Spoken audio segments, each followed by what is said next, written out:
Hey everyone, you're listening to another episode of the All Things Private Practice podcast. I'm your host, Patrick.Casale. I'm joined today by a good friend and colleague, Danica Wolf, who's an MSW and the COO of Simplified SEO Consulting. We are going to talk about some struggle areas in entrepreneurship and when things don't work out and how to recover from that as well and whatever else comes up. So thanks for coming on. I think we rescheduled on one another 6 or 7 times over the last 6 months. So At here least. we are. Here we are, finally happening.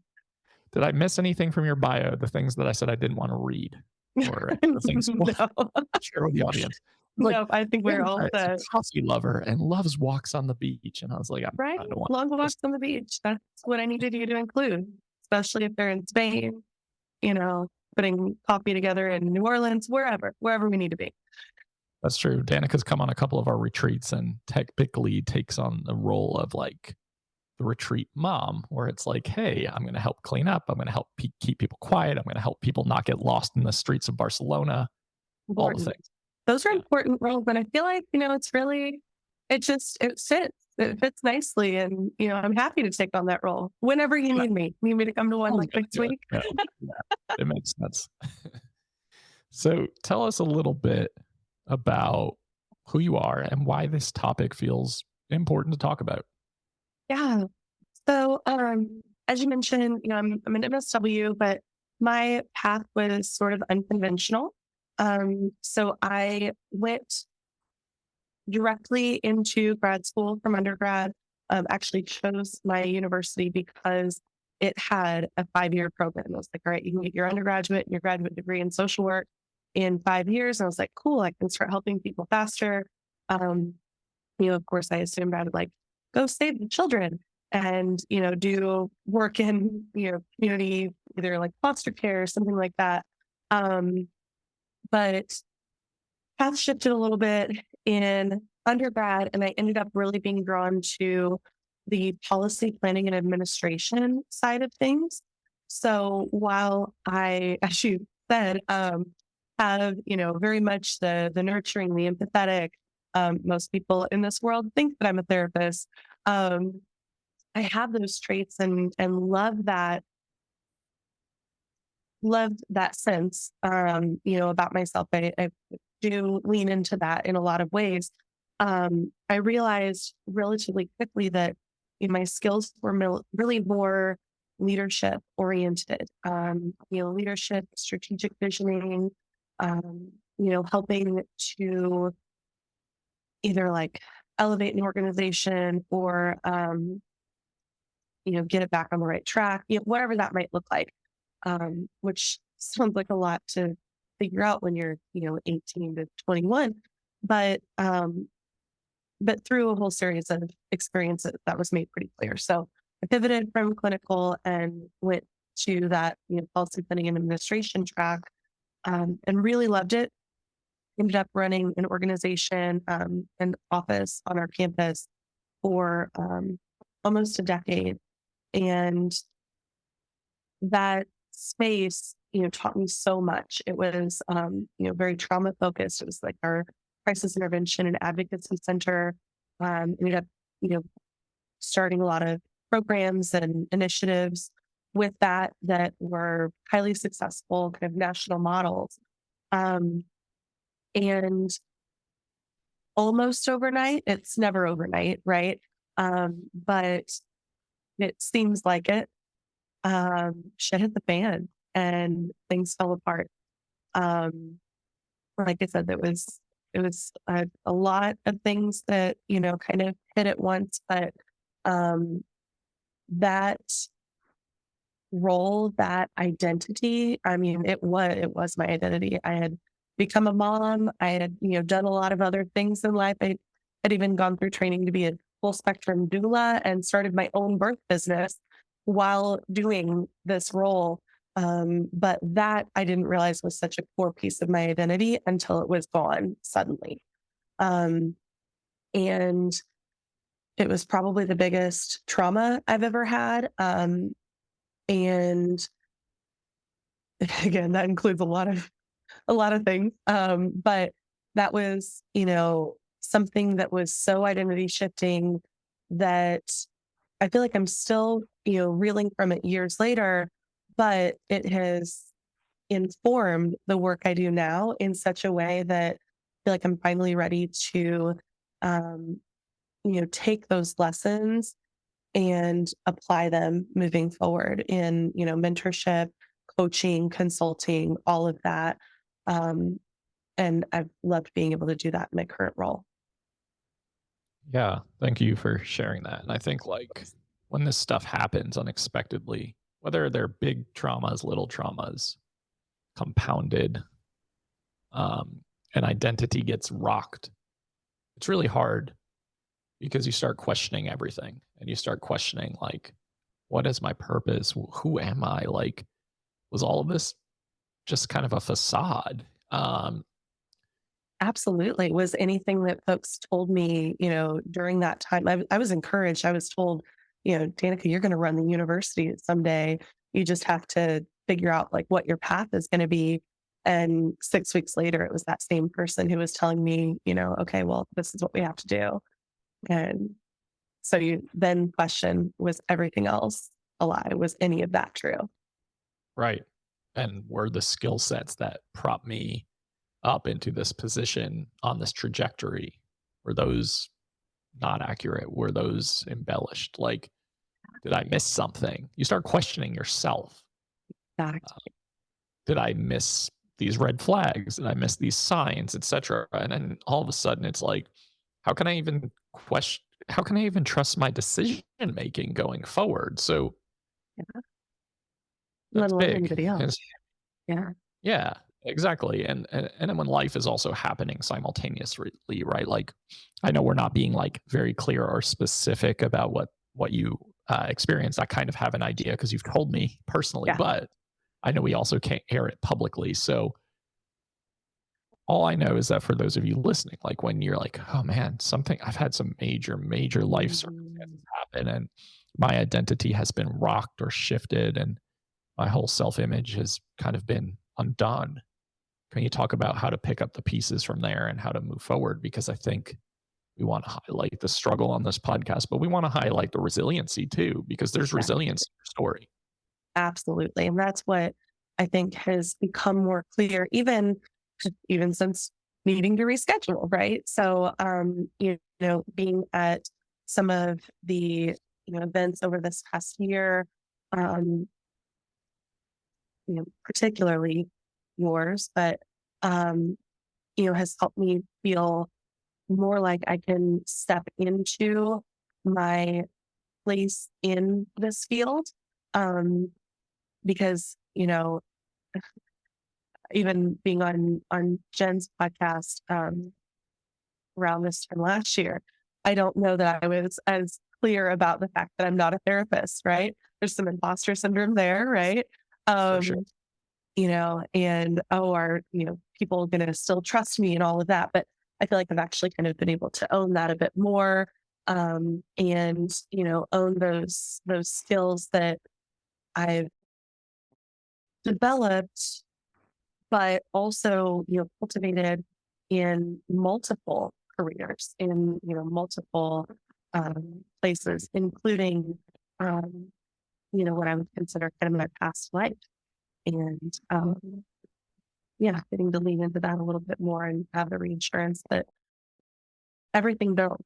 Everything builds. We learn, all lessons learned, and we are so resilient and can do so much with everything that we've done and gone through. Absolutely. One, I want to say the whole not being a therapist thing. I'm just like, I have this gnawing thought in my mind right now where I'm like, I definitely set up the Greece sales page with Danica Wolf, LCSW. So I know I need to go Oh change no. that. Here we get off of here. The NBCC Yep. doesn't message me and like, hey, so this is inaccurate. We can't do this. Nevertheless, you do have that personality type for sure. So with the acronyms, with the license, whatever, Yes. doesn't. I think that there's so much that can be gained for us from places of pain and struggle. Mhm. Kind of hit our quote unquote like rock bottom. And I know for me, there's been multiple instances like that in my life, whether it be like the epitome of gambling addiction, where it was just destruction and there was no way out of that, or anything recently, even this fucking throat Mhm. surgery where my entire life and voice and everything else, livelihood, talk about identity, has been altered. And I've had to really come to terms with that in a different way. I think the more we can, in the moment, it sucks. We don't see how this is going to turn into a lesson or this is going to turn into a roadmap or a trajectory. But if we can kind of heal and do the work around it and then embrace that pain and that suffering and that struggle, and then we can openly share about our struggle, it kind of helps illuminate a pathway for others who are like, is this ever going to get better? Am I ever going to be able to find my footing and my ground again? Am I ever going to have that trajectory or that pathway? And I really think it's important to just talk about the things that rock us to our core, because that's the human experience in a nutshell. Is like, the more we can normalize these things, the more we can feel more closely connected to other people and to other people's experiences too. Absolutely. And it's fascinating because, like, as somebody who, specialized in trauma as an advocate, um, I could see that so clearly in that world. As a doula, I could see, okay, I became a doula because I had significant birth trauma and I just wanted to learn more, right? Like, and then realized, oh, I can do this. I can help people. I might be good at this, And so, I saw that path so clearly. Um, Even since this, career trauma, um, I've, gotten separated and since divorced, right? And I feel like that is something that I can, easily talk about and, help people through, help people with, even as I was going through it. For whatever reason, with this particular, career thing, and I don't know if it's because it was so much a part of my identity, because it was so unexpected, or because I also considered myself, well, not just consider myself, because I am an entrepreneur too. Um, it has taken so much longer to to realize and lean into that piece of it, of what am I going to do with this? Right. And it's fascinating. And I feel like I'm still, even as we're having this conversation, kind of working that out a bit, Yeah. but it has come up in, consulting and coaching and with some of my SEO training clients, and even the team that we work with. It's come up in different ways, and I'm slowly starting to apply some of those lessons and, some of that healing to those conversations. And that, I think, has been even more healing, if that makes any sense. Yeah, it makes total sense. And I think about like why I stand behind the statements of like disclosure being one of the most powerful ways to build rapport. And whether that means for a therapist out there who's like, I can't do that because grad school said I have to be a blank slate all the time. And I'm like, but we are in the business of relational work. Yeah. So how do you build trust and connection without a little bit? Also, as an entrepreneur, when you're meeting with your clients, right? Coaching clients, SEO clients, I imagine they're coming in to these sessions with some anxiety, some doubt, some like overwhelm, some All of it. I, I don't know how to get clients in the door. I don't know what I'm doing wrong, which therefore like makes you then question your sense of self, Yeah. because you're seeing all this stuff on social media of all these people who are successful and you're like, clearly I'm not. Clearly I don't know what I'm doing. Clearly like I'm fucking something up. So Right. you're holding that space in that regard. And by saying like, I know what that feels like to some degree, or I can share a little Mhm. bit of my own experience where something like this has happened, or I've experienced this emotion. It kind of lets people like just drop in and they're like, okay, I can trust the fact that like this is going to be okay. Right. Like if Yeah. we can embrace some of these struggles and openly discuss them, even within our businesses, it's okay to be afraid. It's okay to be overwhelmed. It's okay to have self doubt. It's okay to have imposter syndrome. It's okay to fail. Yeah. We need to talk about that more, because Mhm. otherwise it feels like this secret society where you're just not let in because you're the only one who's having these struggles, when in reality, if you openly discuss them, almost everyone I meet is like, "Oh yeah, me too." And then Exactly. it's so much less scary. Yes. And it's okay to start over. It is Yes. okay to, do all of that and feel hopeful again, too. Yep. Yeah. Like you said, I mean, the struggle is universal, but also that, resilience and, anchoring in that hope. I have a tattoo on my wrist that says hope. And, I got that in that field, in that, very um, difficult space of constant crisis and trauma and all of that. But um, it's, and I realize that could very easily serve as like a negative reminder to me, but it's always been positive. It's always been, no, there is still hope here. And what you were doing, like you still get to honor what you've done before. Um, and know that, that was still great work as well. So um, it's that both and. That's the next tattoo. It's both and. But If you get a both and tattoo, then you basically should just tell people you are a therapist, because like, right, which therapist out there doesn't have that statement in some way? I know that my like go-to default statement is like, both can be true. And I'm always like making these motions and I'm like, what the fuck am I doing? But pivoting and adapting and evolving is the entrepreneurial way.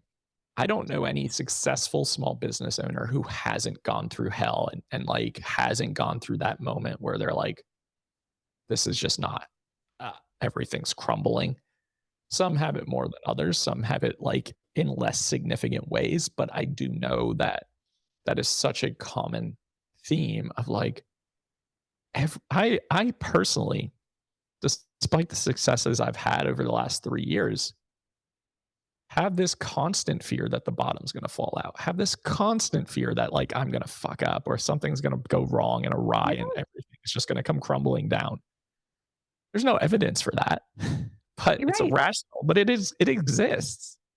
But the more I talk Absolutely. about it, the more it feels like just part of a fleeting thought and not something Mhm. that paralyzes and prevents and dictates. So I think it's important to talk about this stuff to the best of your comfort level.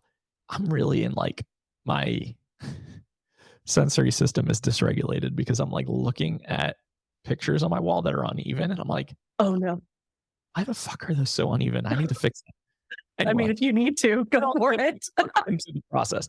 So, but in reality, like I think again, pivoting, adapting, evolving as an entrepreneur, where you start out, you're not going to finish. You're going to have speed bumps along the way. You're going to have moments where you question everything. You're going to have pain and some trauma experience Mhm. in different degrees because we're human.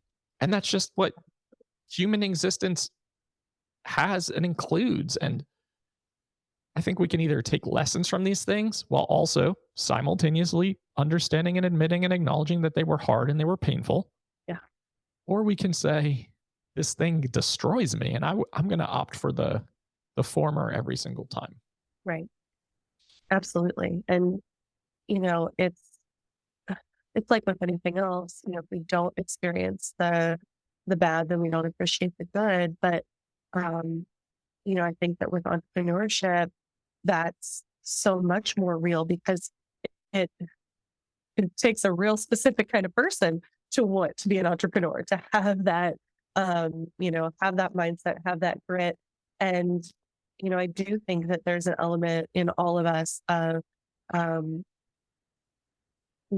wanting to do the puzzle and, figure it out always. And we want it to look shiny and pretty and like work and do the things it's supposed to do. I guess this is a really dynamic puzzle I'm picturing in my head. Whatever. But then we always want to then find the next set of pieces and like move on to the next broken thing or thing that could be improved or whatever. And so I think that is inherent. We kind of in in the least victim blaming way I can think of, we kind of set ourselves up for it, right? Like that's what we signed up for. But that's how we make things that much better. It's really Absolutely. magic.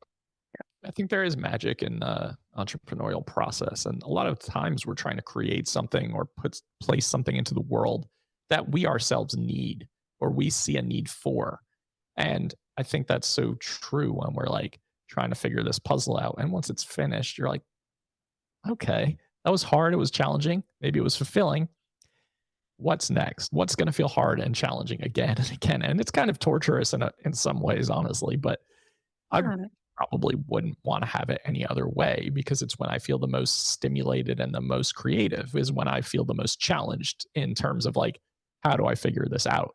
So I think if you're listening and you started a practice or you're thinking of starting a practice or you want to scale a practice or you want to go into a different type of income, it all starts with this process of like, how do I figure out what I want to put out into the world? How do I put these pieces of the puzzle together?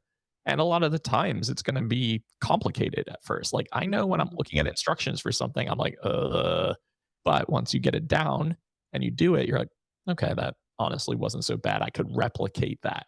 And I think it's about repetition too and just getting comfortable with the uncomfortable.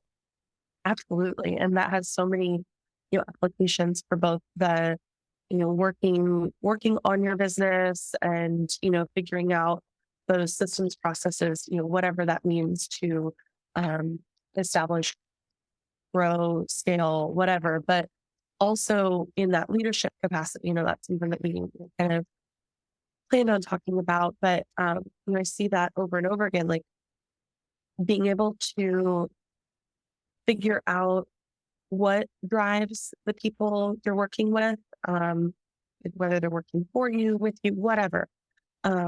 What drives them, and what's going to keep them excited to come to work every day, and helping them find that intrinsic motivation, that passion for what they're doing, regardless of what their job is. Um,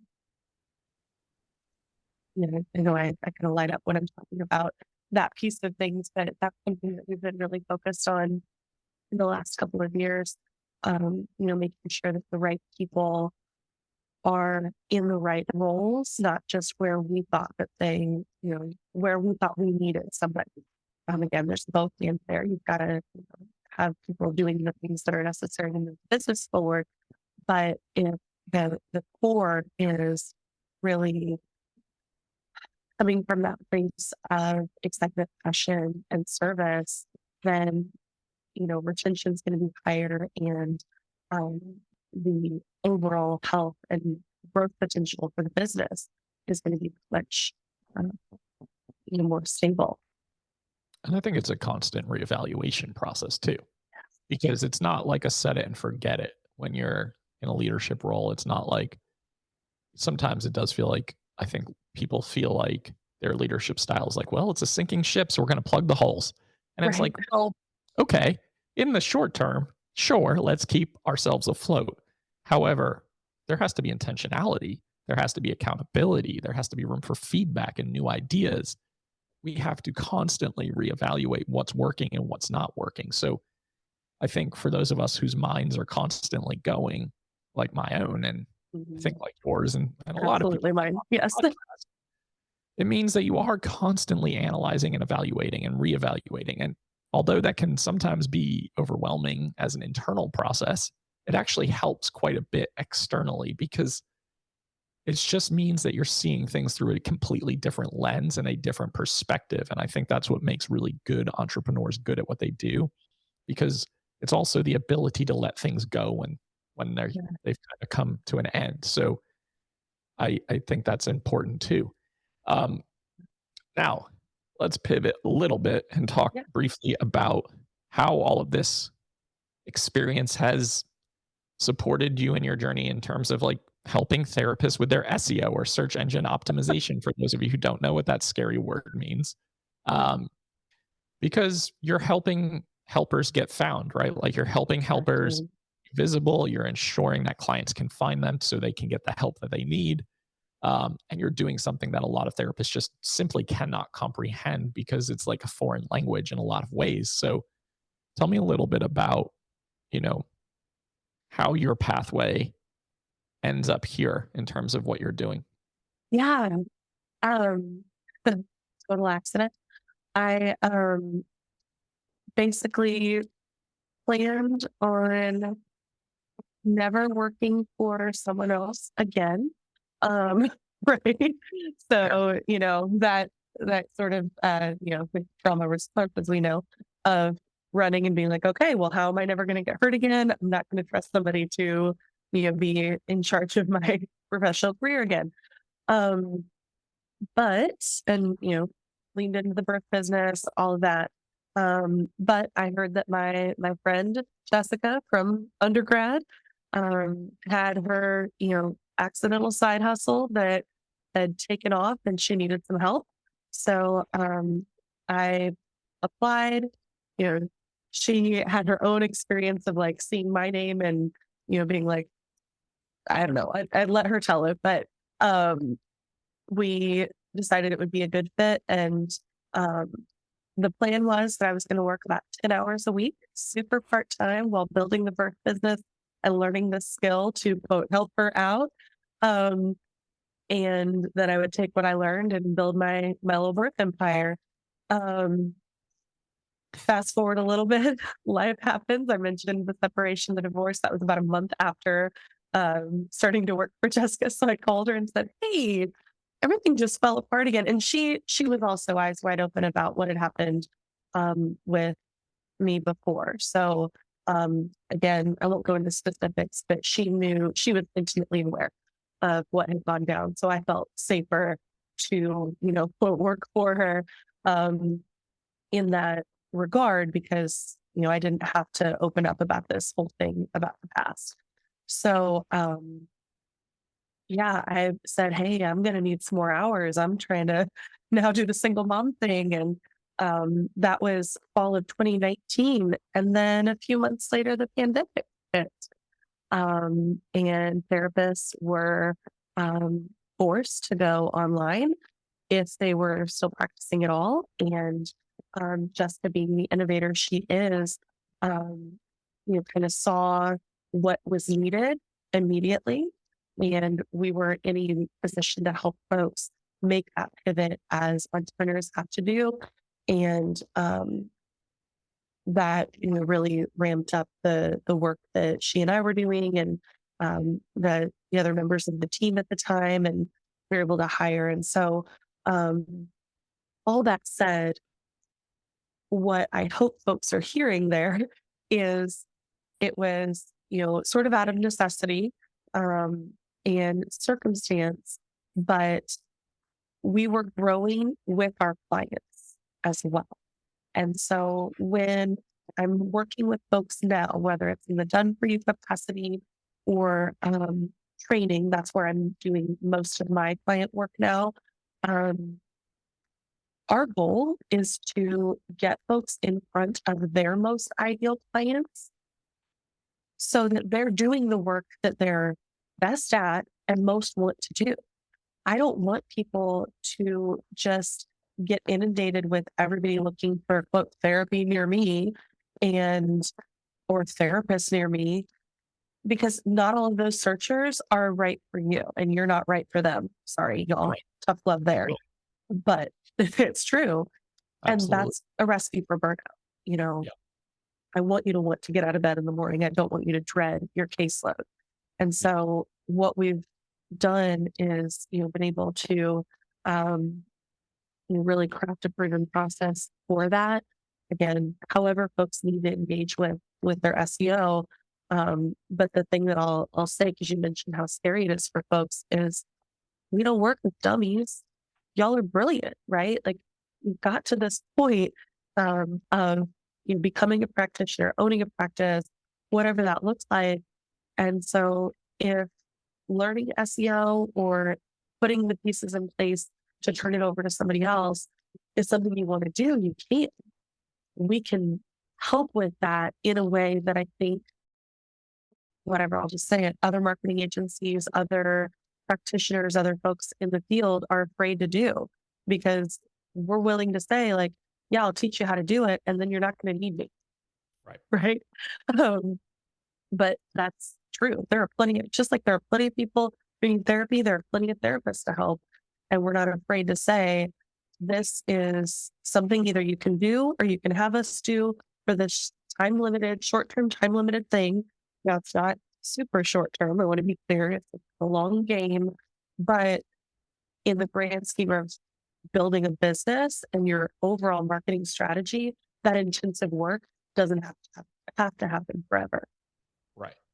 I love that you named that. And that's a great glimpse into how y'all run your business. Like, that's how I operated as a therapist too. When I was working as a therapist, it was like, I'm trying to work myself out of a job. You don't need to need me for the rest of your life. Um, with the understanding that you'll move on, you'll incorporate those skills into your day to day, and somebody else will take your time slot in your place, and that will continue. So, like, same thing for your business model, and just the realization, like, why should we make people dependent on us for the rest Mhm. of their careers? That feels very unhealthy. And if you've met with any SEO companies who are trying to sell you on that that mentality, that could be a red flag for sure. Um, so really cool story. We could go much more in depth, but a very good glimpse into just having resiliency, hitting some hard times, making it work, and figuring it out and pivoting as you go. Um, Thank you so much for coming on and sharing and being vulnerable. And I know we didn't know what we were going to talk about when we first started recording, which is basically how every single guest comes on here. And we're both like, let's see where it goes. Um, I so thanks for appreciate that. Appreciate you. that. Tell the audience where they can find more of what y'all are doing out there right now in the therapist and mental health spaces. Absolutely. So, simplified SEO consulting.com, socials, all the things. But, we really want to meet people where they are and figure out what the best solution is for you. That's really what the model's about, and trying to figure out what's going to make sense, whether that's us or somebody else. We've got, a whole list of referrals too. Right. Um, because, we want the business to succeed the way that you need it to. So that's what we're doing. Of course, free consultations, all of that. And then, Jessica and I are also doing, some speaking, teaching in different ways. So not falsely advertising me as an LCSW, but don't worry, she's licensed. She'll fit, for the talking grays. But we're speaking on a number of things as well, and so we're also happy to support folks that way. We'll even be doing provide some CEs for a conference coming up in the spring too, which is exciting. So lots of Sweet. different fun work. Very, very cool. Thank you so much for coming on. All of Danica's information Thank will be in the you. show notes so that you have access. If you need SEO support, if you need individual coaching, if you need done for you services, etc. And really appreciate you making the time, considering the 15 reschedules on both of our ends, mostly on my end. So Thank you so much, Patrick. I appreciate you. It's good to finally see you. good to see you too. I'll see you in Greece. And to everyone listening to the All Things Private Practice podcast, new episodes are out every single Saturday on all major platforms and YouTube. Like, download, subscribe, and share. Doubt yourself. Do it anyway. See you next week.